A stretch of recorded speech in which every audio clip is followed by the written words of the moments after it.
Il ne sera pas question d'une autonomie, encore moins d'une autodétermination. Et l'État laïque de notre République n'est pas négociable. C'est ce qu'a déclaré le Premier ministre, Dr Cheikh Modibo Diarra, à son retour de N'Djamena au Tchad. Le Premier ministre a également réaffirmé que son homologue tchadien est déterminé à soutenir le Mali pour la reconquête des zones occupées. Il a dit au micro de Adama Djimde. Je viens d'effectuer une visite très fructueuse au Tchad. D'ailleurs, le président Idriss Déby Itno m'a rassuré du soutien total du Tchad au Mali. Et cette visite que j'ai faite au Tchad, en fait, rentre dans le contexte de la mobilisation de la communauté internationale autour du peuple malien et de son armée. Parce que nous avons besoin de l'aide de la communauté internationale autour de notre armée pour bouter hors de notre territoire les terroristes et les narcotrafiquants. Et d'ailleurs, je voudrais que tous ceux qui sont mes interlocuteurs m'entendent sans équivoque. Ma position n'a pas changé et ne changera pas. Personne dans le monde ne va négocier avec des terroristes. Il n'est pas question de le faire au Mali ici.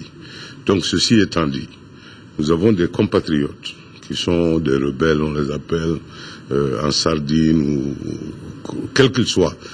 Il faut qu'eux ils comprennent une chose aussi. L'intégrité territoriale du Mali n'est pas négociable.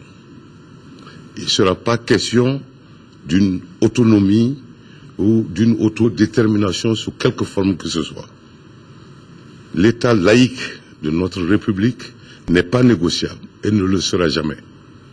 Et l'entièreté de la sécurisation du territoire sera assurée dans tous les cas par l'armée malienne et les forces de sécurité, pas d'autres milices, pas d'autres forces. Ça aussi c'est non négociable. Et lorsque ces gens-là auront compris et reconnu cela publiquement, pas seulement dans des huis clos, dans les capitales de la sous-région, mais publiquement, en ce moment, je serai en mesure peut-être de les écouter officiellement et de leur envoyer quelqu'un officiellement pour maintenant prendre les choses en main et voir comment, où est-ce qu'on va aller à partir de ce moment. Donc sans équivoque, ils comprennent les choses non négociables et non qu'à l'annoncer publiquement et indépendamment. Et en ce moment-là, on pourra faire un pas dans ce sens. Pour ce qui concerne les terroristes, il n'y a même pas lieu de négocier, il n'y a pas de dialogue possible. Ce ne sont pas des compatriotes à nous, on ne sait pas d'où ils viennent.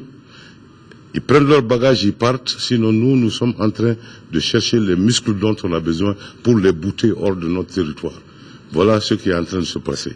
Mais pendant que cette priorité, qui est la priorité de mes priorités, à savoir rassembler le monde entier au chevet du pays, pendant que ceci est en train de prendre lieu, je demande vraiment à tous mes concitoyens de montrer un visage uni au reste du monde. Je profiterai de cette occasion pour demander à tous mes compatriotes maliens, à l'intérieur du Mali comme à l'extérieur, le samedi qui vient, à partir de 11h GMT, où qu'il soit, de trouver une façon de marquer 2 heures de temps pour dire à la communauté internationale que le peuple malien en entier veut cette résolution sous le chapitre 7 pour le déploiement d'une force internationale au Mali.